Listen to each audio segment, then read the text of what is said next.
Hey, glad you're here. Today I'm going to do a March wrap-up and show you what I hauled and what I read. First up was a special find that honestly, when I saw its spine on the bookshelf, I picked it up because I thought it was Peter Pan, and you'll see why, but I was so wrong, and yet I'm so happy that I picked it up. Lost Boys by Darcy Rosenblatt. Look at the spine. It's all starry and blue, and it says Lost Boys. Stars, Lost Boys. Sounds like a Peter Pan retelling, right? I would be all for that. But no, this is a middle grade book dealing with an Iranian boy who is conscripted into the war between Iran and Iraq in the 80s. For now, you probably won't see very much of this on this channel. I'm more fantasy and fairy tales and such, but the Middle East, Iran and Iraq and Israel and all of just that area is very dear to me. I have friends from that area of the world, and I studied it in college, and I actually have some of my own writing that has to do with actually just this sort of plot line. So this is, one of these days I'm gonna get better at just summarizing books, but really quickly I just wanted to read you this inside flap because I think it will speak for itself. It's 1982 and 12-year-old Reza has no interest in joining Iran's war effort, but in the wake of a tragedy and at his mother's urging, he decides to enlist, assured by the authorities that he will achieve paradise should he die in service to his country. War does not bring the glory the boys of Iran have been promised, and Reza soon finds himself held in a prisoner of war camp in Iraq, where the guards not only threaten violence, they act upon it. Will Reza make it out alive? And if he does, will he even have a home to return to? In this unforgettable tale of friendship and survival against the odds, Reza finds solace through music and forges his own path, wherever that might take him. If you like history and even current events to an extent and learning other cultures, I haven't read this yet, but I'm looking forward to reading it, and if anyone else wants to pick it up and we could talk about it, that would be awesome, because I haven't heard anyone talking about this book. It only came out in 2017, so it's fresh off the press. Also, look how pretty it is. It's all blue. There's book number 1 on my haul. Number 2.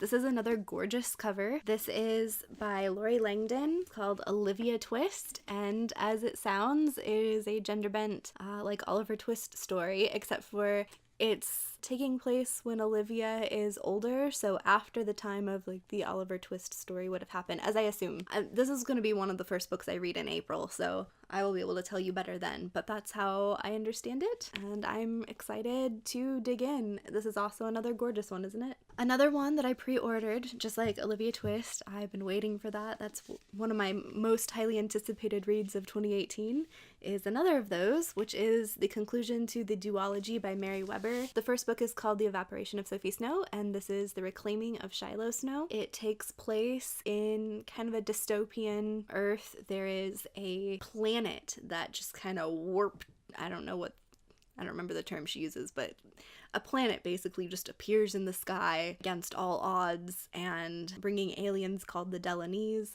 and their culture and technology just kind of infiltrate Earth, and there are fan fight games, and there's this book while it's fun and sci-fi, it also deals with issues such as human trafficking and really heavy issues of different things that teens go through, and parent and teen relationships. And this, I did read that. I bought this and I read it, and this is my favorite of Mary Weber's books to date. And actually, this duology, Emma Watson does this thing where she has her fairies leave chosen books of the month all around locations, and then they'll Twitter or Instagram or, somehow spread the word through social media, hey, I left this book in this location, and then people in that location, if they're following, can go and kind of scavenger hunt, look for this book. Well, when this released, Emma Watson's Fairies did this and bound it together with the first book and left this duology all over the place. So I thought that was really special and fun, and anyway, I really enjoyed this book. The next book I got was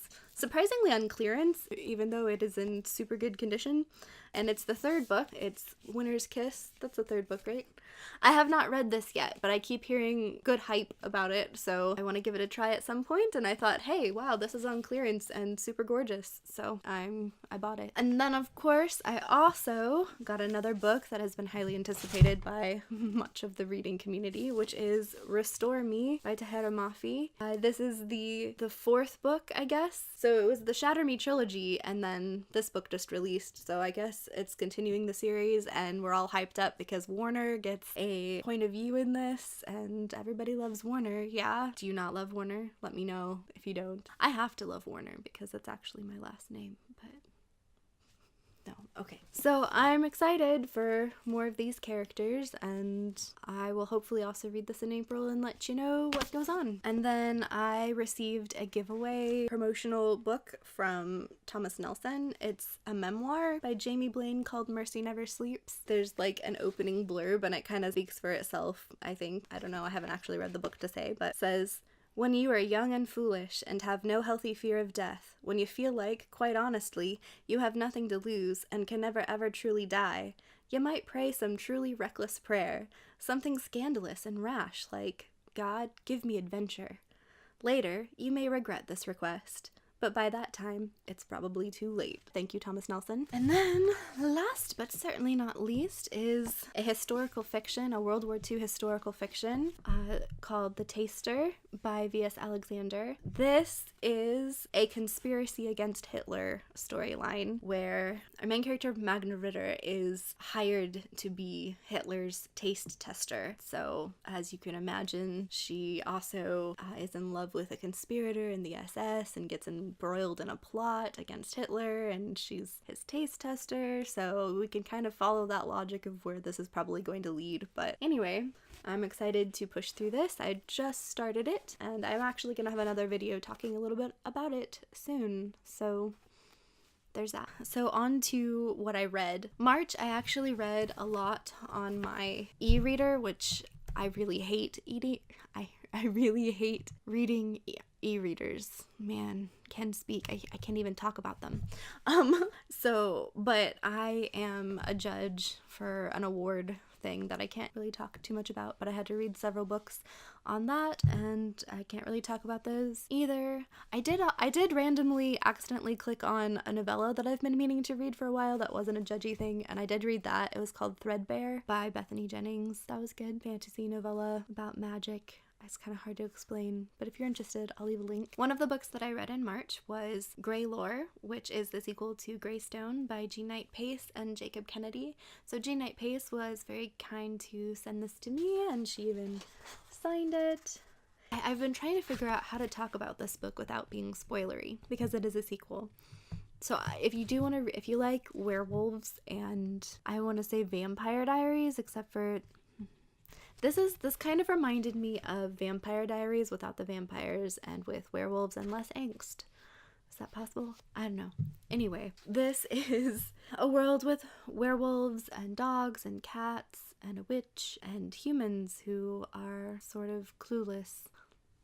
What's new? Despite the perks of living with her rich aunt, Ella's new life in Napa, Indiana is pretty much tragically boring, until Ella starts hearing strange voices. As rogue wolves begin to stalk the edges of town and a serial killer with a penchant for silver bullets draws closer, the city of Napa seems to wake up.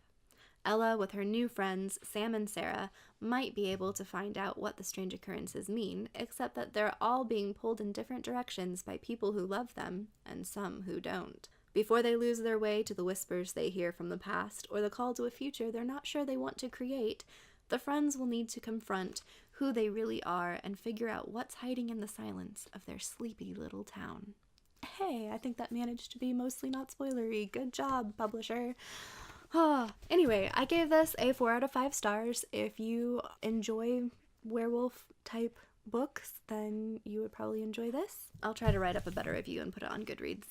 And then I already talked about this. I read Reclaiming Shilo Snow on my arc. I enjoyed it. If you like sci-fi, I'd recommend picking up this duology. With my brother, I read The Conspiracy of Kings, which is from Sophos' point of view. If you've been reading this series at all.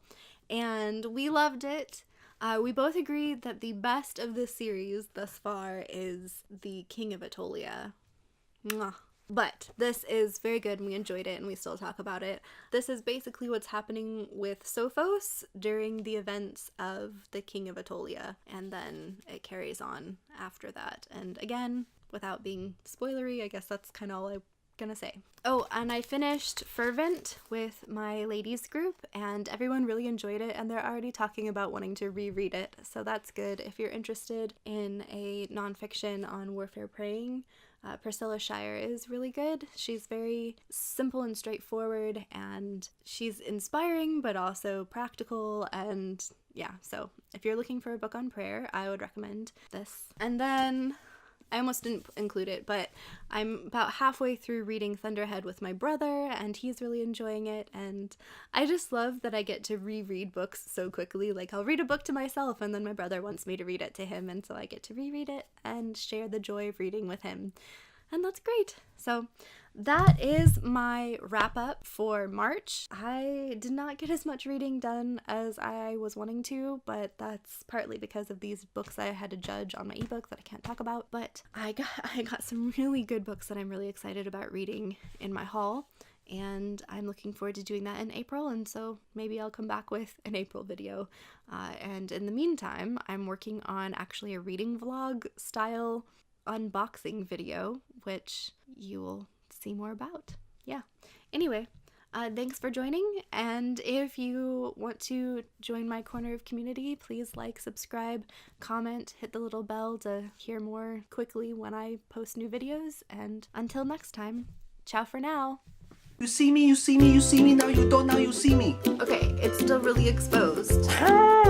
This is my brother, he is the best.